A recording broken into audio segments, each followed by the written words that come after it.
que a gente não tem políticas públicas que realmente coloquem a criança no orçamento?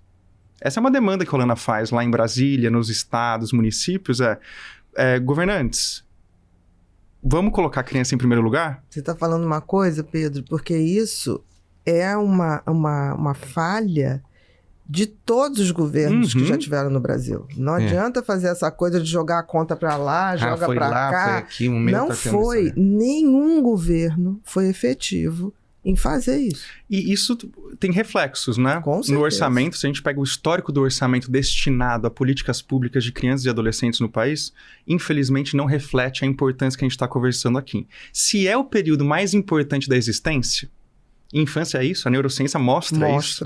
Que o cérebro, vocês sabem, né? A cada segundo tem 1 milhão de novas conexões durante a infância. Especialmente, né, os primeiros 1000 dias, mas a primeira infância de 0 a 6 anos, ela é estruturante. Inclusive... Semeando pra fazer tudo dá. todo o significado para a vida toda. Não, e todas as capacidades, inclusive cognitivas ou socioemocionais. Não sei se as pessoas sabem qual é o pico de plasticidade cerebral para a capacidade do córtex visual auditivo. As pessoas, quando eu conto isso, se chocam. 3 meses de idade. Isso. Um bebê. Um bebê que as pessoas acham que só tem que trocar fralda, dar de mamar. Que não tá vendo nada, que não tá sendo estimulado por nada. É nesse momento que a gente tem que olhar para esse bebê e tratá-lo como interlocutor, conversar, sorrir, dar estímulos como natureza, algo fundamental, diferentes estímulos sonoros, visuais, enfim. Colocar esse bebê em contato com o mundo natural e o mundo das pessoas. Então, olhar para isso como política pública é fundamental. Não foi à toa que em 1988 nós tivemos o quê? A Constituição, né? De 87 a 88. Exatamente. E a grande discussão ali foi, como que a gente vai colocar isso na Constituição? E a gente conseguiu. Talvez um dos artigos mais bonitos que eu já li em constituições do mundo inteiro, tá? Pesquisei, fui pra fora, li várias constituições, acho que do Brasil é aquele orgulho de ser brasileiro, sabe? Que a gente tem que ter. O texto tá lá. Tá lá, que é maravilhoso, que é o artigo 227 da Constituição Federal, que diz o quê? Que é dever da família, da sociedade, do Estado, garantir com absoluta prioridade os direitos de crianças e adolescentes. Olha que texto maravilhoso. Ele detalha os direitos e tem direitos específicos de crianças, como direito à convivência familiar e comunitária, direito de serem colocados a salvo de toda forma de violência, exploração, negligência e opressão. Mas o bonito desse artigo, além disso tudo, é que ele primeiro diz que é um dever compartilhado. De todos. Não é só o meu filho que importa. Interessante que isso traz um pouco a cultura indígena, né? Totalmente. Não é? Totalmente. Porque é essa coisa, o filho é da tribo, né? O filho não é seu. Então, se você vai viajar, eu posso perfeitamente ajudar na educação. As culturas e comunidades cuidados, ancestrais ou de comunidades locais carregam essa sabedoria já há muito tempo. Que a gente foi um pouco... literalmente matando em muitos casos, mas mudando essa prática. No Brasil, por exemplo, quando chegou as reduções jesuíticas no Brasil, foi proibida a adoção entre tribos, que era algo muito comum, e aberto. Era um processo natural, a criança se afeiçoar a uma outra pessoa na tribo e ficar mais próxima dela. Coisa que hoje no Brasil a adoção é fechada, vários tabus, e as pessoas têm essa dificuldade de entender que a criança tem outra história. E tudo bem ela ter outra história, tudo bem ela se afeiçoar e criar novos laços familiares. Mas na dimensão da Constituição, colocar isso de uma responsabilidade compartilhada entre família, sociedade e Estado, traz um recado que a gente não entendeu ainda. Ainda não caiu a ficha, até porque fica assim, não, você que teve o filho... Quem pariu Mateus, que embale. Esse ditado é horrível. É horrível, mas as pessoas falam. Mas mostra mais uma vez... Você que teve filho, você que quis ter filho, a responsabilidade é sua. E mais uma vez mostrando justamente essa como a gente absorveu. Essa coisificação, né? Tipo assim, você teve esse embrulho ali, você que carrega esse embrulho. E pior, colocou na mulher que pariu toda a responsabilidade. Exatamente. Tem uma dimensão aí que é um outro grande tema, que é da economia do cuidado, que fala o seguinte, hoje são as mulheres que cuidam. Grande maioria. Inclusive das crianças. Quem que abandona estudo para cuidar de criança ou cuidar de algum ente familiar? Mulheres. E elas estão recebendo para isso, estão sendo valorizadas para isso. O trabalho de cuidado é invisível. Então é quem pariu mesmo que o embale. Exatamente. E a gente tem que transformar isso. Não é só quem pariu o Matheus e o próprio Matheus, eles têm que ser cuidados por todos nós. Tenha filho ou não. Isso é importante. Porque as pessoas falam assim, pensa que eu não tenho tive, filho, isso não é um problema meu. Responsabilidade. Não tem essa responsabilidade. Não se meta aqui que não tem a ver com você. Pelo contrário, a Constituição, no artigo 217, diz que nós temos um dever compartilhado. É o meu filho, os filhos dos outros e os filhos que não estão sendo cuidados por ninguém. Que é essa coisa de que, na realidade, somos uma única tribo de seres humanos. Né? Essa coisa de separa para cá, separa para lá, é uma questão geográfica, mas não é uma questão real.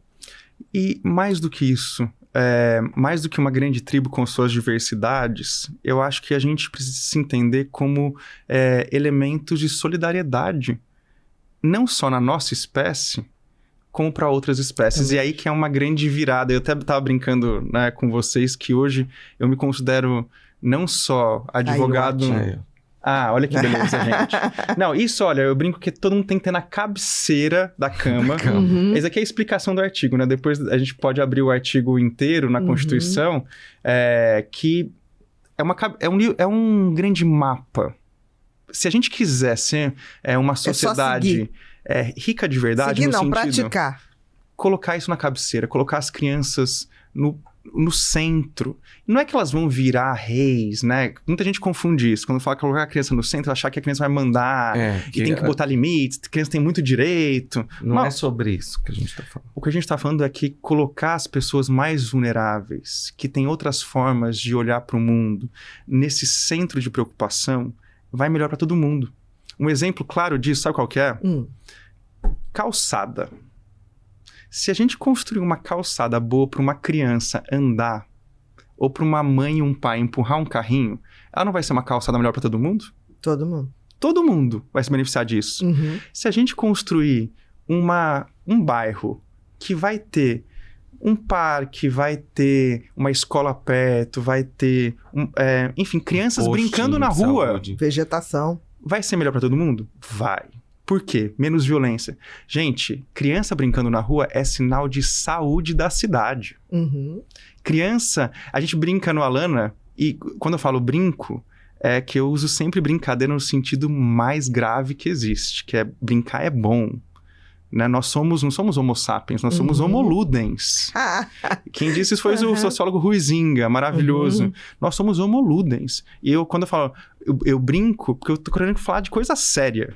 Brincar pra mim é coisa séria. E eu brinco muito com essa ideia de que o barulho bom é o barulho de criança.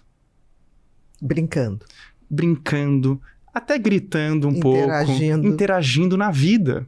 Se uma rua estiver cheia de criança, essa rua vai ser menos violenta. Com certeza. Então, colocar a criança no centro das discussões, como o artigo 217 já colocou lá, em 88, é inteligente para uma sociedade, para uma família e para um país. E essa é a proposição do Alana que a gente tem defendido há 30 anos. Quer dizer, na realidade, é apostar na infância como um agente de mudança para toda a sociedade, né?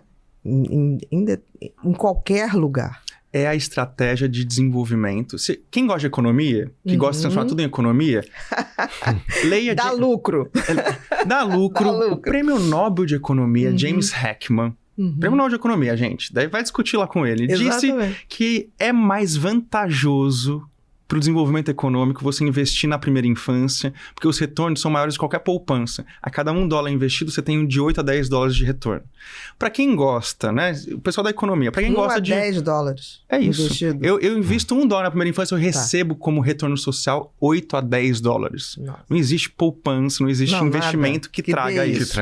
Oi, queridos. Aqui é a Bia. Tô passando para compartilhar uma notícia maravilhosa com vocês. Nosso aniversário de 1 ano do Pod People está chegando. E preparamos uma noite inesquecível com convidados super especiais que vocês não vão querer perder. Primeiramente, temos a honra de receber Anaí D'Amico, uma das psicólogas mais renomadas do Brasil. Anaí realiza um trabalho extraordinário, ajudando milhares de pessoas a compreender-se melhor e a encontrar equilíbrio em suas vidas. Ela trará toda a sua experiência e conhecimento para uma conversa profunda e esclarecedora sobre a mente humana. O nosso evento será no dia 16 de julho de 2024, às 20 horas, no Teatro Claro Mais, Rio de Janeiro, em Copacabana. Garanta já o seu ingresso clicando no link que está aqui embaixo e venha celebrar com a gente o primeiro aniversário do Pod People. Vai ser uma noite repleta de surpresas, aprendizado e muita emoção. Estamos ansiosos, positivamente, é claro, para ver você. Até lá, não vai faltar, eu te espero.